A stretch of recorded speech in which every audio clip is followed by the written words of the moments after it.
Hello everyone, अस्सलाम वालेकुम।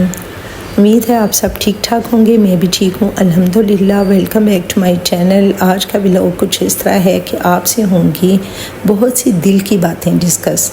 और डेली रूटीन में वही चीज़ें होती हैं, नाश्ता कर लिया, खाना बना लिया, घर की सफाई सुथराई कर ली, चीज़ों को मैनेज कर लिया और कपड़े वॉश कर लिए, यही घर के काम होते हैं। लेकिन घर के काम के साथ साथ बहुत सी ऐसी चीज़ें, बहुत सी ऐसी बातें होती हैं जो हम फील करते हैं और हम डिस्कस नहीं कर पाते या हम कहना चाहें तो कह ही नहीं सकते।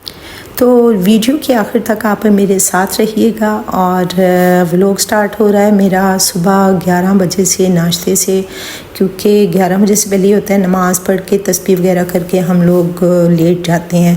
कोई भी यानी कि जल्दी नाश्ता नहीं करता। 10 बजे से पहले तो नाश्ता बिल्कुल भी नहीं होता। और अगर हम जब 9:30-10 बजे तक उठते हैं तो हम दोनों ने, मैं और मेरे हस्बैंड ने, हल्की फुल्की जो है ना वो एक्सरसाइज करनी होती है। और उसके बाद जाके फिर ज़ाहिर सी बात है ख़ुद को फ्रेश करना और फिर जाके किचन में नाश्ता वगैरह बनाना। और ऑलमोस्ट 11 तो बज जाते हैं।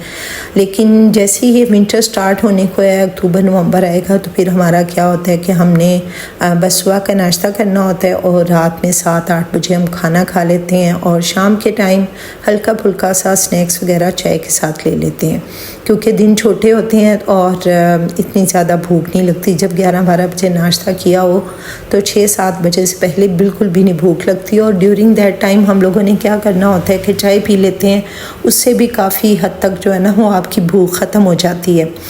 तो जनाब पराठा बना रही हूँ अपने हस्बैंड के लिए। और गैस का, जैसे आप लोगों को पता है, आजकल जैसे सर्दियाँ स्टार्ट होती हैं और गैस जो है ना वो कम आना शुरू हो जाती है। इसी तरह का कुछ सिलसिला हमारे साथ भी हुआ है कि मैंने नोटिस किया है कि 11 बजे से 12 बजे के बाद, यानी कि 11:30 बजे के बाद ही गैस आती है। 11:30 बजे से पहले बहुत कम गैस होती है।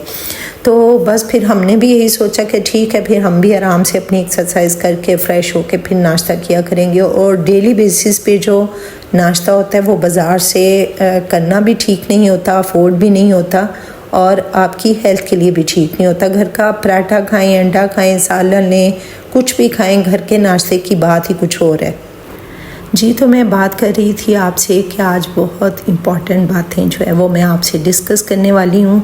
इम्पॉर्टेंट बातें क्या है, वो जो एक ज़िंदगी की रूटीन होती है, लाइफ जैसे आपकी चल रही होती है, उस लाइफ में बहन भाई हों, मियाँ बीवी हों या इवन यानी कि कोई भी रिलेशन हो, उसमें एहसास का होना बहुत ज़रूरी है। अगर एक इंसान को एहसास नहीं है और एक इंसान बिल्कुल पिसा चला जा रहा है तो फिर वो रिश्तों में जो है ना वो मोहब्बत, प्यार, वो खलूस नहीं रहता। एहसास किसका नाम है? एहसास ज़रूरी नहीं है कि आप ढेरों पैसे खर्च करें किसी लिए और या किसी को आप ढेरों गिफ्ट वगैरह दें या कुछ भी। इवन एहसास तो ये है कि अगर आप 2 लफ्ज़ उसकी हमदर्दी में बोल देते हैं या बुरे टाइम आप उसका साथ देते हैं, आप ठंडे दिमाग से उसको अच्छा मशवरा देते हैं, उसका दुख दर्द सुनते हैं, तो ये एहसास होता है। मियाँ बीवी में भी यही एहसास होता है कि जब बीवी काम कर रही होती है तो ज़रूरी नहीं कि हर चीज़ को रोब जमा के या आप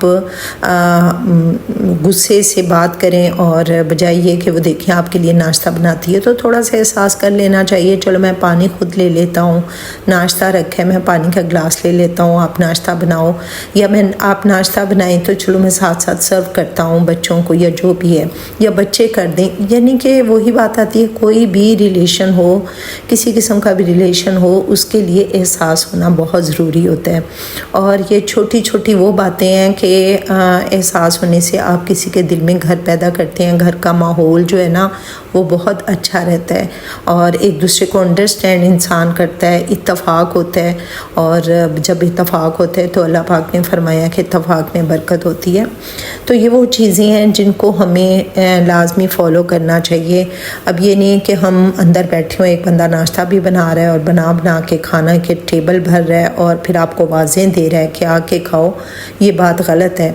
जब कभी भी घर में अगर माँ आपकी मदर यानी कि या आपकी सिस्टर, आपकी वाइफ या फिर इवन भाभी हो, कोई भी रिलेशन हो, अगर एक शख्स खाना बना रहा है और वो खाना रख रहा है तो बेहतर यही है कि अगर घर में कोई एक एक पर्सन है, चाहे वो बेटा है, भाई है, वो साथ मिलके थोड़ा सा एहसास करके हेल्प कर दें, तो यकीन करें कि छोटा सा ये काम करने से इतना ज़्यादा वो जो बहन, बेटी या बीवी है बहुत रिलैक्स हो जाती है। उसको फ़ील होता है कि अगर मैं काम कर रही हूँ तो सबको पता है ये काम में लगी हुई है और थक रही है।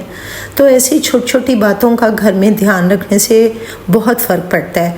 और मेरे हिसाब से पेरेंट्स में सबसे ज़रूरी यही है कि अगर आपके हस्बैंड आपका ख्याल करते हैं तो इससे आपके बच्चों पे बहुत ज़्यादा असर पड़ता है, क्योंकि किसी भी बच्चे को ट्रीट करने से पहले आपको ख़ुद को ठीक करना होता है। अगर आप ख़ुद ठीक हैं तो आप बच्चों को गाइड कर सकते हैं, बच्चों को समझा सकते हैं। अगर आप ख़ुद ठीक नहीं हैं तो आप बच्चों को किसी बात के समझाएंगे भी, चाहे आप उसको प्यार से भी समझा लेंगे तो वो बच्चे जल्दी फॉलो नहीं करते, क्योंकि बच्चे घर का माहौल देखते हैं। एनीवेज जनाब, हमारे काम की सफाइयाँ स्टार्ट हो चुकी हैं अब, और सुबह उठते ही जो कंफर्टर या चादरें ली होती हैं वो मैं सुबह ही तय लगा के उसको रख देती हूँ और बेडशीट वगैरह ठीक कर देती हूँ, ताकि काम करने के लिए जो आए तो कम से कम वो चीज़ें समेटी होनी चाहिए। अगर आपकी घर की चीज़ें समेटी हैं तो यकीन करें आपका घर साफ़ सुथरा लगता है। अगर छोटे बच्चे नहीं हैं, अगर छोटे बच्चे हैं तो एक अलग बात है कि थोड़ी बहुत चीज़ें आपको उलट पुलट नज़र आएंगी।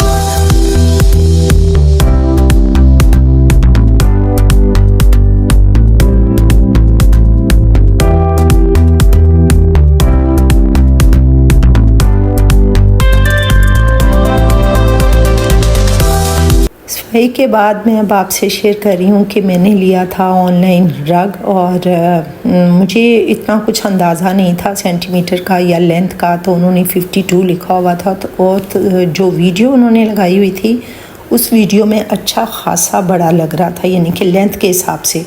चौड़ाई के हिसाब से तो बिल्कुल ठीक था, लेकिन लेंथ के हिसाब से जो ये रग था काफ़ी बड़ा लग रहा था।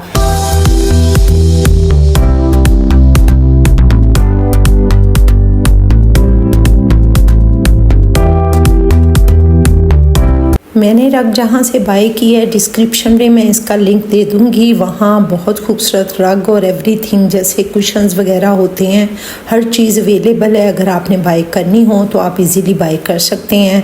फ़र्स्ट जो आपकी ऑर्डर होगा उसको आप उसी वक्त पेमेंट करेंगे। अगर आप सेकंड ऑर्डर करेंगे तो कैश ऑन डिलीवरी पे होगा। मुझे ये अपना रग बहुत पसंद आया था अपने रूम के हिसाब से। बाहर का मौसम बहुत ज़बरदस्त हो चुका है और आजकल जो है ना मौसम थोड़ा मेहरबान हुआ है मुल्तान पे, यकीन करें। और रिकॉर्ड टूटा है, इतनी ज़्यादा बारिशें हो रही हैं और इतना ज़बरदस्त मौसम है कि कभी हुआ ही नहीं था।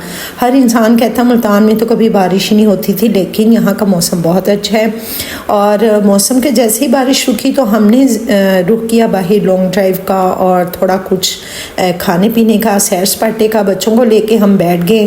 तो ये था जनाब आज का मेरा व्लॉग। अगर आपको मेरी वीडियो अच्छी लगी हो, मेरी बातें अच्छी लगी हो, काइंडली मेरी वीडियो को लाइक और शेयर ज़रूर करें। दुआ में याद रखें। टेक केयर, अल्लाह हाफिज़।